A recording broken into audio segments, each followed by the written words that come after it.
Yes, les amis, vidéo toujours à la sortie du lit. On vient de finir le temps réglementaire de Pays-Bas-Maroc. On a travaillé sur d'autres vidéos aussi.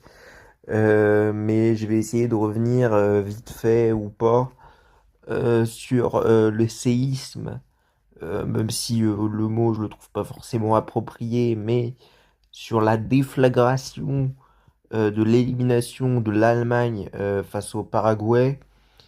Et déjà, première chose qu'on avait déjà dit plus ou moins ici, mais je ne comprends pas la liste de départ de Nagelsmann. Je trouve que les joueurs vont pas ensemble. Je trouve qu'on a un entraîneur qui a des principes, mais qui ne sont pas aboutis, clairement. Euh, et comment dire?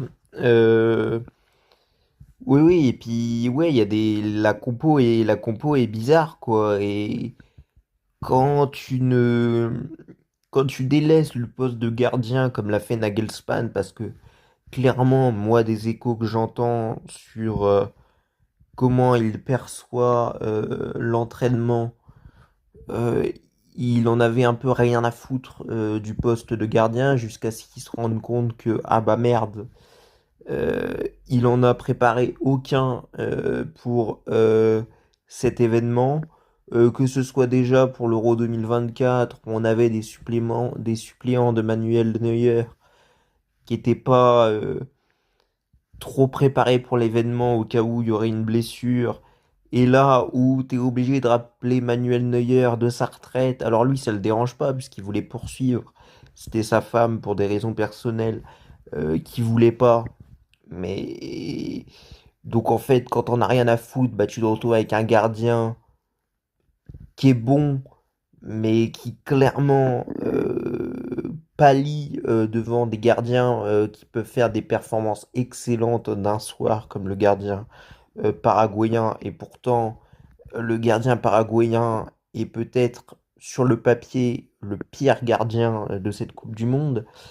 Donc voilà, tu te retrouves avec Manuel Neuer, 40 ans, qui a des problèmes, et c'est même pas une blague, qui a des problèmes aux vertèbres. Et sur le premier but, ça se voit. Hier, il fait un match catastrophique, même dans la gestion de sa défense. Alors ok, il sort deux pénaltys, si je dis pas de bêtises, mais il y en a un qui est super mal frappé et que voilà, n'importe quel gardien de haut de tableau de Ligue 2 aurait arrêté. Et, euh, et ok, il y a du leadership, mais en fait, dans cette équipe d'Allemagne, qui est une équipe de petits enfants, qui n'est plus l'équipe d'Allemagne conquérante qu'on a connue pendant 40 ans, bah, ce Manuel Neuer-là, il suffit pas. Et ouais, des placements douteux. Sur le premier but, relance dans l'axe. Ensuite, il est complètement pas bien placé dans son but. Il a, voilà, je sais pas, il est affaissé sur ses fessiers. Euh, il lui manque un espèce de pas de décalage. Ses bras sont un peu trop devant lui. Enfin bref, il y a 45 000 défauts. Je laisserai les spécialistes du poste me m'expliquer tout ça en commentaire. Mais voilà ce que je peux vous dire sur Manuel Neuer. Euh, bah en fait, excellent match de Kimmich, mais le problème c'est que trop de surplus dans son jeu, trop de feintes, trop de gris-gris. Et dans une équipe d'Allemagne qui n'est pas en confiance, il faut que tu proposes à tes coéquipiers qui sont pas en confiance un jeu simple, quoi. Donc voilà, excellent, Joshua Kimmich, pas de problème. Dans tous les espaces, propose du jeu, se projette vers l'avant, voilà, replace ses coéquipiers, défend, Conduite balle au pied, excellent, tout ça, mais il y a ce petit bémol. Voilà. Et sinon, pour parler de Rudiger, écoutez, pour parler de l'ami Rudiger, bah, je le trouve bon, mais je le trouve même très bon dans ce match. Mais par contre, absolument aucun leadership. Et c'est interdit à ce niveau-là. C'est une faute professionnelle de n'avoir aucun leadership. Euh, voilà. Ouais, j'ai pas grand-chose à dire sur Rudiger, à part qu'il a été complètement énorme. On a retrouvé le Rudiger, qui- voilà, toutes les qualités qu'il avait à Chelsea et lors de sa première saison au Real Madrid, à peu près. Mais voilà, leadership moins 1000, voilà, Orin -1000. Euh, Jonathan Tah, pas à l'aise dans certaines relances, sinon sur le plan défensif, il a été incroyable, mais contre une équipe du Paraguay qui défend, t'es plus un relanceur qu'un stopper. Donc match très moyennasse de Jonathan Tah, et avec un Manuel Neuer qui derrière n'est pas serein, et un Rudiger qui n'est pas du tout leader, bah tu prends un éclat monumental, quoi. Nathaniel Brown, super match, aucun problème, mais il ne correspond pas du tout au 11. Donc en fait, en défense, tu t'es retrouvé à 10. Tu t'es retrouvé à 10. Pas un mauvais match de Félix Mecha, mais pareil, je suis pas sûr que dans ce genre de match, il soit utile. Je suis même pas sûr que dans ce genre de match, un milieu à 2 soit très utile. Donc, que ce soit offensivement ou défensivement, tu t'es sur certaines séquences retrouvé à 9. Ça la fout mal. Donc cette défaite, elle est en partie due à, je dirais à 50% si c'est pas plus, à Nagelsmann. Pavlovic, bah, il a été bon. Le problème, c'est qu'il est encore très jeune en sélection et ça manque d'initiative. Mais en même temps, comment lui en vouloir? Autour de lui, il y a des mecs, on sait pas ce qu'ils font dans l'équipe, on sait pas c'est quoi leur rôle, ou alors ils sont mauvais. Donc, loin de moi l'idée de taper sur Pavlovic, même si je me demande si à un moment donné, il loupe pas une passe qu'aurait pu clairement donner une situation de frappe à je ne sais plus qui. Mais mis à part ça, je peux pas blâmer son match. Il fait un super match. Leroy Sané,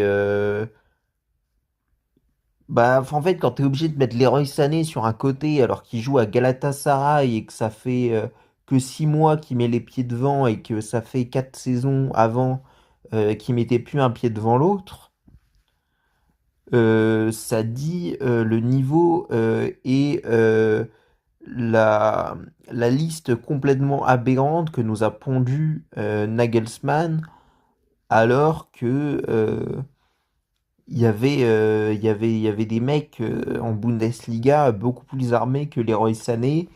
Et pareil, Nadim Amiri, joueur incroyable, mais première sélection, le Gadjo, il a 30 ans, quoi. Ou j'exagère peut-être, mais c'est pas possible de sélectionner Nadim Amiri juste avant un mondial, alors qu'il a zéro expérience dans cette sélection, et que pourtant c'est un super joueur, même si il s'avère être un peu moins fort avec Mayence cette saison. Mais c'est pas possible, tu peux pas l'intégrer aussi tardivement. Euh, voilà, Leroy Sané, non, pas dans le rythme du match. Il a tenté des bons dribbles par moment, mais aucune passe dans le bon tempo, aucune aucune construction de jeu dans le bon tempo. Donc voilà, absent. Florian Wirtz, excellentissime par moment, mais absolument nullissime passé la 55e minute. C'est-à-dire que il a complètement été à contresens du rythme, -1000 en sens du rythme. Il a parfois fait des gestes de solitaire absolu qui ont complètement ralenti son milieu de terrain qui pourtant avait réussi à ouvrir les espaces. Donc Florian Wirtz, très très fort pendant 50 minutes. Et ensuite, le poids de l'Allemagne s'est abattu sur lui. Et effectivement, on attend autre chose de lui. Donc, évidemment qu'on va devoir ouvrir son procès. Mais en même temps, il doit être plus entouré. Parce que ce qu'on lui propose, c'est n'importe quoi. Denis Undav en 10, avec des joueurs qui ne peuvent pas avoir de présence physique à côté de lui, c'est une erreur. Donc je ne peux pas juger son match puisque il a des joueurs autour qui ne peuvent avoir aucune présence physique ils ne coïncident pas ensemble. Euh, et sinon, bah, bon match de Kai Havertz, euh, mais qui ne peut pas être épaulé par Denis Sundav. Donc en fait, il se retrouve à faire la sorte d'essuie-glace. Il vient compenser au milieu de terrain, mais en même temps, il n'a pas le coffre pour tenir 120 minutes. Donc au début de la prolongation, il est complètement cramoisi. Mais sur le plan technique, il a été incroyable. Et grosso modo, il a fait un peu le match que Kimmich. Mais ouais, voilà, c'est un peu... Ouais, il y a trois joueurs à sauver dans cette équipe, je trouve, pleinement.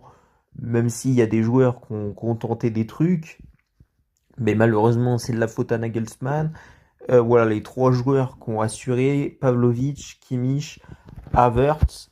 Et sinon, pour parler donc des remplaçants, et bah écoutez, Malik Thio, il n'a pas eu grand-chose à faire. Nadiem Amiri, bah ok, ouais, son entrée, elle est sympa, mais on sent qu'il sait pas dans quelle équipe il fout les pieds. Et c'est normal, c'est que sa cinquième sélection. Nick Voltemade, super, mais pourquoi, si tu décides de le faire rentrer, tu le fais rentrer à ce moment-là? Est-ce que tu dois pas le faire rentrer plus tôt et avec un autre joueur en soutien et pas forcément Jamal Musiala? Est-ce que c'est pas mieux de faire entrer Jamal Musiala plus tard dans le match? Euh, donc voilà, bon match de Nick Voltemade, mais pareil, tu l'as pas fait jouer de la compète. Et moi, c'est un truc que j'ai pas compris pourquoi Nick Voltemade avait pas joué dans les précédents matchs. Parce qu'il aurait été utile pour le reste de la compétition et c'était bien de lui faire prendre du rythme. Et il a sans doute fait peut-être pas le meilleur match de sa saison, mais il a sans doute fait le deuxième ou troisième meilleur match de sa saison hier. Mais malheureusement, il a été présent qu'à partir de la 87e. Et puis ça reste Nick Voltemade, il faut l'épauler, sinon ça peut pas être un bon joueur. Évidemment, puisque c'est un attaquant de surface. Léon Goretzka. Non, il a fait le taf, Léon Goretzka, mais le problème, c'est que tu fais rentrer Léon Goretzka parce que il a connu la transition entre les deux générations, la génération vainqueur et la génération loser. Et en fait, tu le fais rentrer parce que tu espères qu'il va insuffler cette énergie. Mais footballistiquement, je trouve que c'est un contresens de le faire rentrer. Et en même temps, est-ce que tu avais d'autres choix de faire entrer Léon Goretzka? Est-ce que tu avais un autre choix? J'ai pas l'impression. Voilà.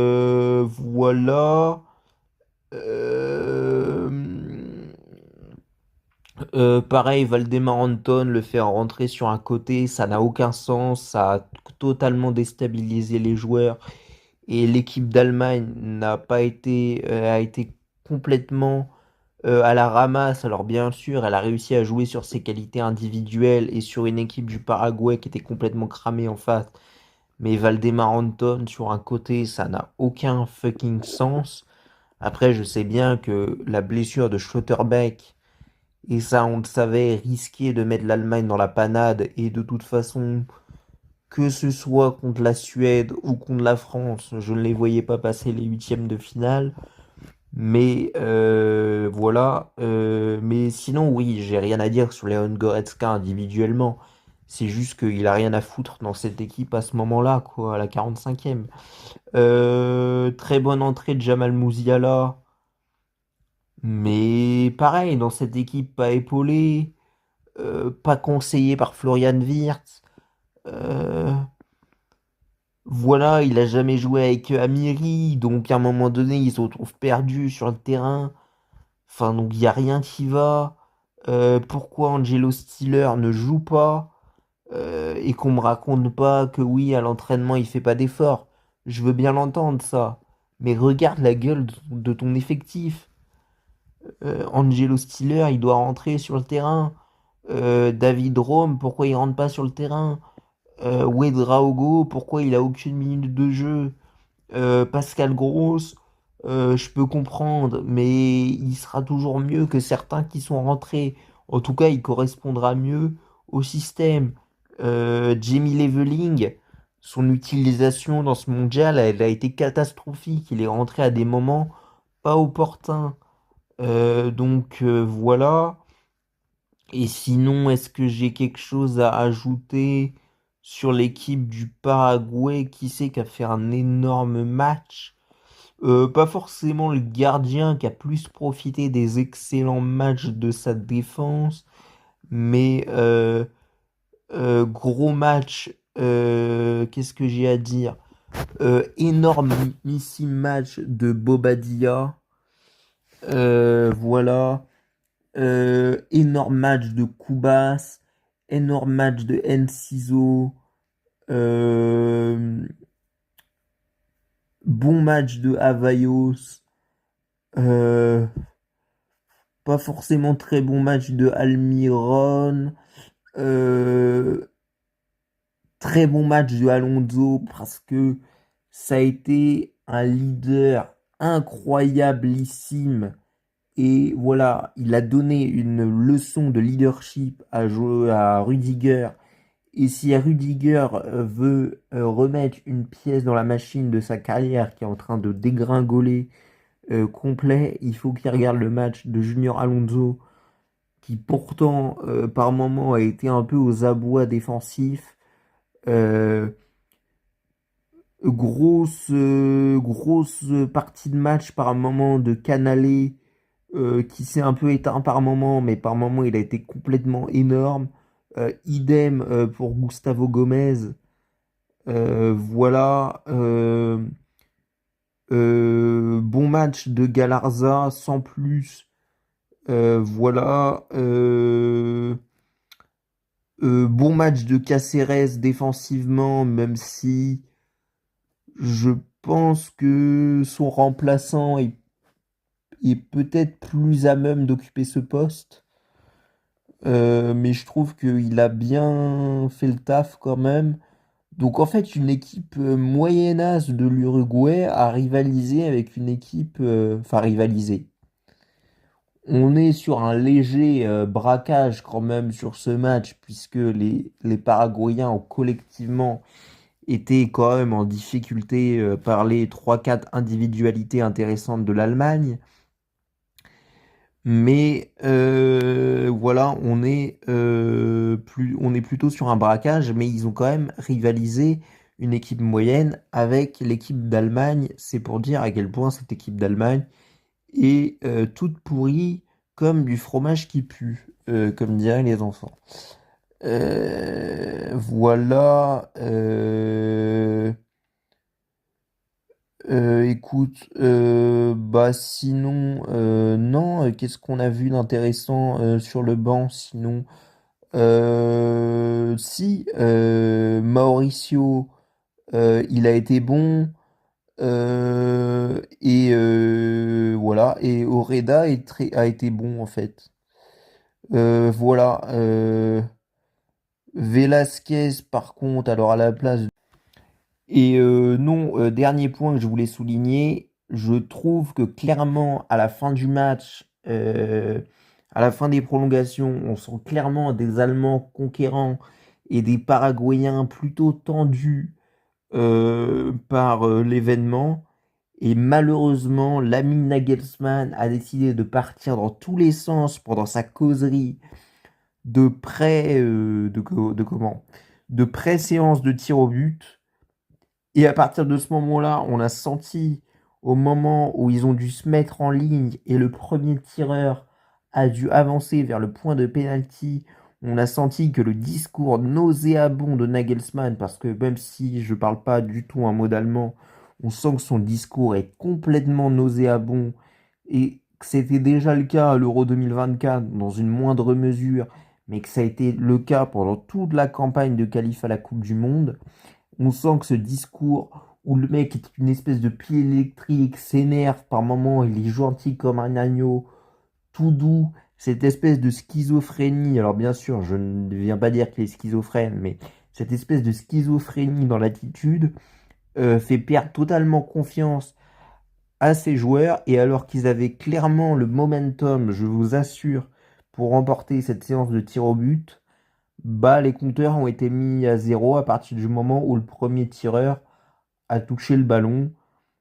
Et au final, la séance de tir au but, oui, alors que les Allemands sont censés être des meilleurs tireurs que les Paraguayens, bah, cette séance de tir au but, ça devient du 50-50, même si voilà, Manuel Neuer fait une mauvaise séance de tir au but pour plein de raisons que j'ai déjà évoquées en début de vidéo et que j'expliquerai peut-être dans une autre vidéo plus détaillée.